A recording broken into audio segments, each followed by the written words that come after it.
मला एका मित्रानं माझ्या एका काळातून क्रांती हे जपानचे शास्त्रज्ञ आहेत फुकुओका म्हणून. वडील अपंग असल्यामुळे मला शेतात काम करण्याशिवाय पर्याय नव्हता. की सेंद्रिय शेती म्हणजे काय, ती कशा पद्धतीने केली.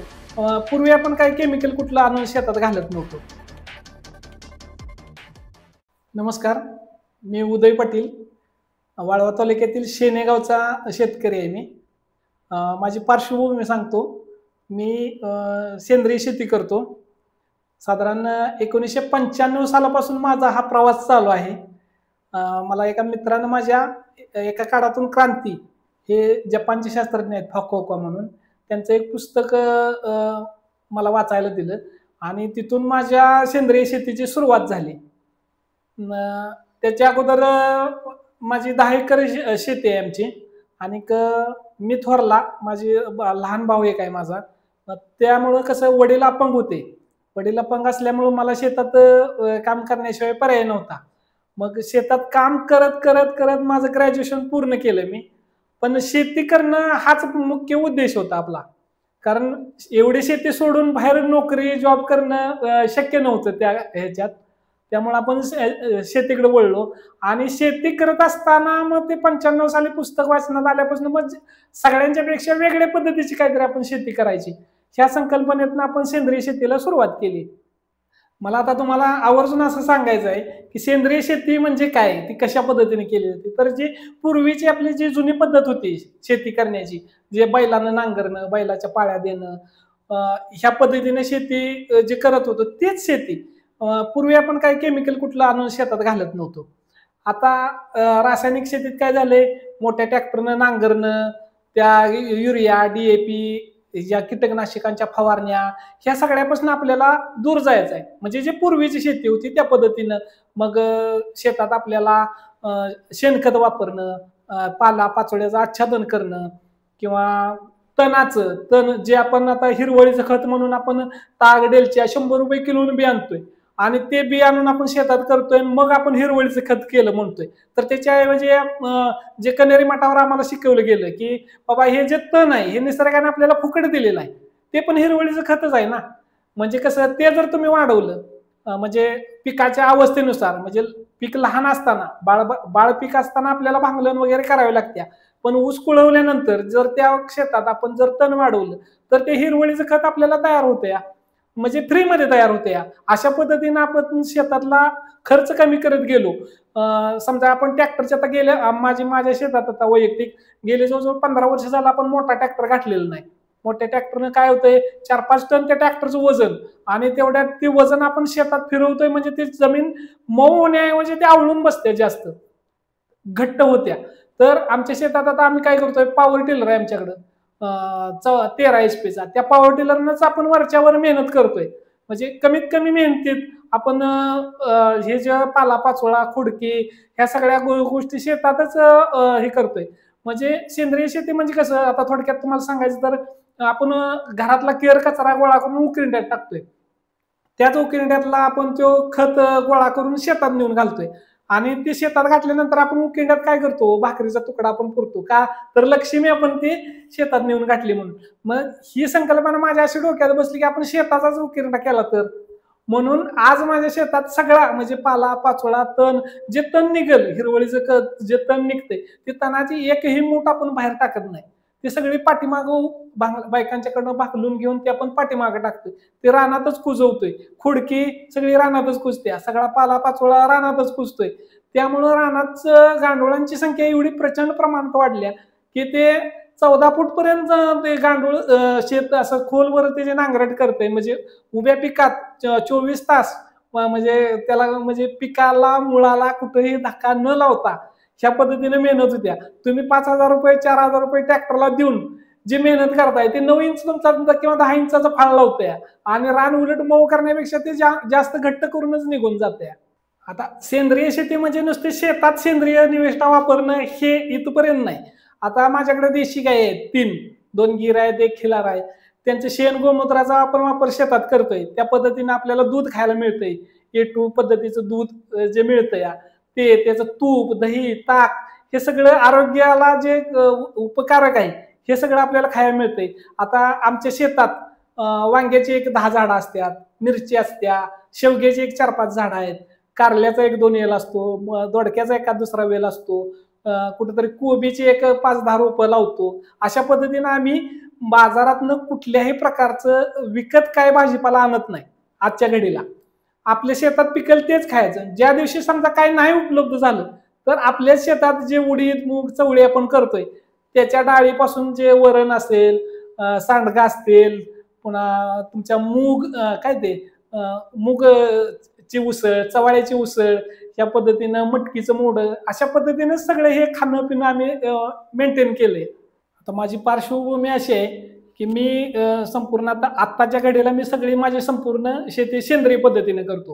म्हणजे त्यामध्ये कसं आहे की ऊस हे मुख्य पीक आहे आपल्याकडं, आणि मध्यंतरीच्या काळात आपण भाजीपाल्यासारखी पिकं सुद्धा करून बघितली, पण तेवढा लोकांचा अवेअरनेस, ते पिकलेला माल हा नाशवंत माल आहे, हा ज्या त्या वेळेला सगळा विकला जाऊ शकत नव्हता. पुन्हा मार्केटमध्ये जे म्हणजे आहे ते आहे ना ते द्यायला लागायचं, त्यात नुकसान भरपूर व्हायला लागलं. मग आपण भाजीपाल्याकडून थोडंसं आता डायव्हर्ट झालोय आणि मुख्य पीक ऊस शेतीकडे आपण वळलोय आता. आता ऊस शेतीचं आपण काय करतोय की सुरुवातीला आपण आमच्या गावा शेजारी एक 5-6 किलोमीटरवर तांबवेवून गाव आहे, तिथून इम्रान भैया म्हणून आहेत, त्यांच्याकडून आपण ते गुळ काढून आणायला सुरुवात केली. सुरुवातीला 200 किलो गुळ आपण काढून आणला तिथून, आणि तिथून आपण मार्केटिंग चालू केलं, लोकांना समजावून सांगायला चालू केलं की बाबा हे अशा पद्धतीनं मी शेती करतो, माझ्या शेतात कुठल्याही प्रकारचं केमिकल वापरलं जात नाही, कुठल्याही रासायनिक औषधाची फवारणी घेतली जात नाही. आणि हा गुळ तुम्ही आम्ही बनवलाय सुद्धा अशा ठिकाणी की जिथं कुठल्याही प्रकारचा ऍसिड वगैरे न वापरता गुळ बनवून आणलाय आम्ही. आणि हा तुम्ही टेस्ट करा, तुम्हाला आवडला तर मला ते पुन्हा सांगा, ऑर्डर द्या. अशा पद्धतीनं मार्केटिंग सुरुवात केलं. 200 किलोवर आपण आजच्या घडीला आपण जवळजवळ 18 ते 20 टन गुळ आपल्या शेतातला तयार करतोय, आणि तो गुळ असा हातोहात संपतोय. म्हणजे गुळ पावडर, काकवी, ह्या प्रकारे क्यूब जे आपण बनवतोय ते. आणि ते आता म्हणजे लोकांना एवढं मार्केट आता हे झालंय की लोकांना ते मी देऊ शकत नाही, कमी पडतंय आता. ह्या स्टेजला आता आपण आलेलो आहे. आता मी तुम्हाला म्हटलं जसं माझ्याकडे आता एवढा गुळ 18-20 टन गुळ तयार होतोय आणि तो सगळा संपतोय, तर संपल्यानंतर लोकांची जर डिमांड आली, मागणी आली, तर मी त्यांना थांबायला सांगतोय, कारण माझा 1-2 महिन्यानंतर गुराळ चालू होत्या, आणि ते चालू झाल्यानंतर मी तुम्हाला देईन. कारण मी कुठलाही मला पैसे मिळतात म्हणून मी कुठला तरी तुम्हाला गुळ आणून देणार नाही, किंवा केमिकलचा ऊस कुठला तरी आणून गाळून ते जेवढं कमी पडतंय तेवढं भरून काहीतरी आता विकतंय म्हणल्यावर काय पण विकणार नाही मी ती. त्या पद्धतीनं लोक थांबतात, आणि त्या ह्यानं माझा हा जो गुळाचा दर्जा आहे हा हे झालेला आहे, लोक विश्वास ठेवतात आपल्यावर. आता याच्या पुढे सांगायचं म्हटलं तर आता आम्ही आमच्या कासेगावच्या पंचक्रोशीतील एक 6-7 गावातला शेतकऱ्यांचा ग्रुप तयार केलाय, सेंद्रिय शेतकऱ्यांचा. आणि आम्ही निसर्ग सेंद्रिय शेती गट म्हणून आपल्या जिल्हा यंत्रणेकडे त्याचं रजिस्ट्रेशन केलेलं आहे. आणि त्या पद्धतीनं आपण एक सगळे शेतकरी एकत्र प्रत्येक महिन्याला एकत्र येऊन प्रत्येक त्यातल्या एखाद्या शेतकऱ्याच्या शेतावर शिवार फेरी काढतो, आणि तिथं जे काय म्हणजे काय केलं पाहिजे, काय कमी होतंय, काय जास्त होतंय, ह्या सगळ्या किडीबाबत, रोगाबाबत, दशपर्णी अर्क असेल, एकमेकांचे जे निविष्ठा तयार करणं असेल, जीवामृत सारख्या, वेस्ट डिकम्पोजर सारख्या, ते एकमेकाला मार्गदर्शन करतो.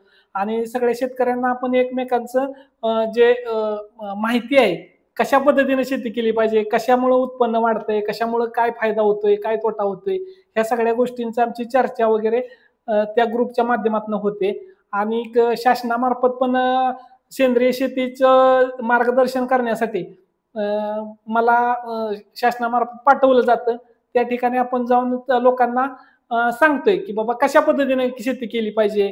निदान सगळी शेती तुमची करायची राहिली, किमान तुम्हाला घरात जे खायला लागतंय त्या पद्धतीनं तेवढं तरी भाजीपाला किंवा तुम्ही डाळी वगैरे अशा पिकवल्या पाहिजे, आणि आपल्या ताटाची सोय आपणच केली पाहिजे. आता शेवटी मी माझ्या उत्पादनाबद्दल तुम्हाला सांगतो की हा आपण गुळ बनवतोय, ह्या 1 किलोची ढेप आहे.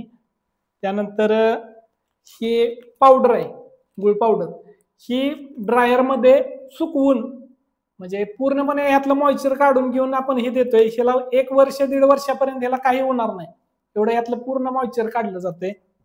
त्यानंतर ही काकवी ही गुळापेक्षा पण लहान मुलांच्यासाठी कॅल्शियमला स्त्रोत लगेच अपटेक होण्यासाठी, शरीरात एनर्जी, इन्स्टंट एनर्जी निर्माण होण्यासाठी काकवी वापरली जाते. आणि ह्या काकवीचं वैशिष्ट्य असं की जे बाजारात आता तुम्हाला जी काकवी मिळते ते प्लॅस्टिकच्या बॉटलमध्ये मिळते. प्लॅस्टिकच्या बॉटलमध्ये काकवी टिकतच नाही, त्याच्यामध्ये प्रिझर्वेटिव्ह घातलं जातं. तर आपण हे जे काचेच्या बॉटलमध्ये त्याच्यात कुठल्याही प्रकारचं प्रिझर्वेटिव्ह वापरलं जात नाही. हे हे वर्षभर ह्याला आपण वापरू शकतो, ह्याला काही सुद्धा अडचण होणार नाही किंवा खराब होणार नाही. त्यानंतर हे क्यूब्स आहेत गुळाचे.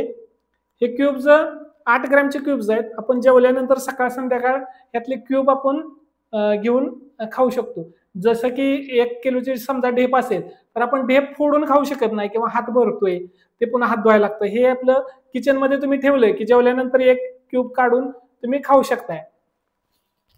त्यानंतर आपल्या शेतातील ही ऑर्गॅनिक हळद आहे, ही हळद पण आपण पिकवतोय. त्याचबरोबर अजून आपल्याकडे उडीद डाळ, मूग डाळ ह्या पद्धतीनं विक्रीला उपलब्ध असतात. त्यानंतर खपली गहू असतोय आपल्याकडं.